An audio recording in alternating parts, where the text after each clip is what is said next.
विधानसभा चुनाव को देखते हुए कांग्रेस की ओर से प्रमुख कमेटियों का ऐलान किया गया है। कोर कमेटी में मुख्यमंत्री अशोक गहलोत और सचिन पायलट को शामिल किया गया है। कोऑर्डिनेशन कमेटी का अध्यक्ष मुख्यमंत्री अशोक गहलोत को बनाया गया है। साथ ही साथ कोर कमेटी में संयोजक प्रभारी सुखजिंदर रंधावा को बनाया है। पब्लिसिटी कमेटी का अध्यक्ष यूं कहें कि सचिन पायलट ग्रुप से आने वाले मुरारीलाल मीणा को बनाया गया है। हालांकि सचिन पायलट को किसी भी कमेटी में अध्यक्ष नहीं बनाया गया है। विधानसभा चुनाव पास में है, ऐसे में दलित वोट साधने के लिए गोविंद मेघवाल को भी जिम्मेदारी दी गई है। अलग अलग मंत्रियों को जिम्मेदारी यहाँ दी गई है। वहीं मीडिया एंड कम्युनिकेशन के सेंटर के जो अध्यक्ष है उसकी जिम्मेदारी ममता भूपेश को दी गई है।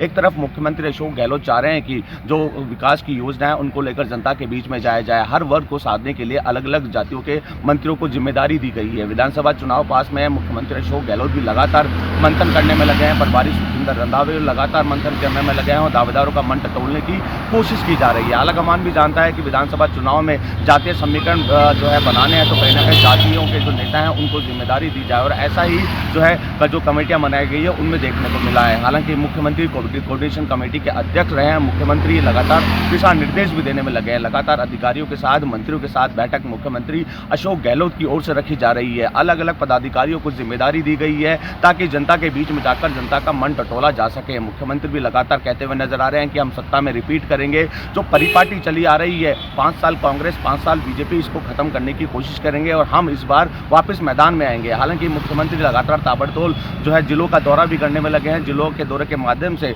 जनता का मन टटोलने की कोशिश की जा रही है। एक तरफ कांग्रेस जो है जनता के बीच में जाकर मन टटोलने की कोशिश कर रही है। पार्टी के पदाधिकारियों को अलग अलग जिम्मेदारी दी गई है। हालांकि सचिन पायलट को पूर्व में पद नहीं मिला था, लेकिन सचिन पायलट की ओर से दिल्ली में डेरा डाला गया था। उसके बाद CWC यानी कांग्रेस वर्किंग कमेटी में सचिन पायलट को शामिल किया गया, महेंद्रजीत मालवीय को शामिल किया गया और जिस तरह सचिन पायलट को कोर कमेटी जो CWC की कमेटी में शामिल करने के बाद सदस्य बनने के बाद वो टोंक दौरे पे गए और लगातार उनकी ओर से बड़ी सभा की गई जिसमें जो हजारों की संख्या में लोग शामिल हुए। उसके बाद ब्यावर में गए। अब हालांकि सचिन पायलट टोंक से चुनाव लड़ेंगे या अजमेर से चुनाव लड़ेंगे, इसको लेकर संशय बरकरार है, क्योंकि टोंक में जिस तरह 18 दावेदार मैदान में उतर गए थे और वहां के जिला अध्यक्ष हरिप्रसाद बेरवा ने कहा था कि यहां से सचिन पायलट ही लड़ेंगे, लेकिन जावेद इकबाल ने भी कहा वो अपनी दावेदारी यहां से ही दिखाएंगे, कोई स्थानीय नेता यहां का होना चाहिए। लेकिन पूर्व में जब मानेसर कांड हुआ था, मनमुटाव देखने को मिला था, तो मुख्यमंत्री अशोक गहलोत जानते हैं इस मनमुटाव को खत्म करने के लिए, क्योंकि उस वक्त सचिन पायलट गुट की ओर से आलाकमान पर दबाव बनाया गया था। मुख्यमंत्री अशोक गहलोत जानते हैं अगर वापस सत्ता में आएंगे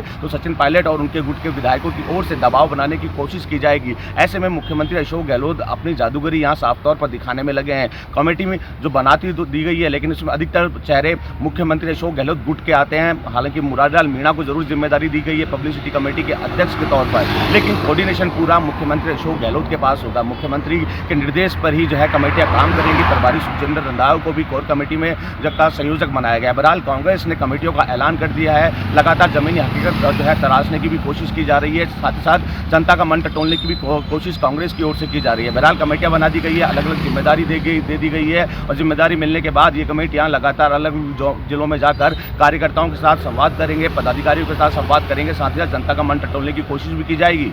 वसंत पांडे, TV9 जयपुर।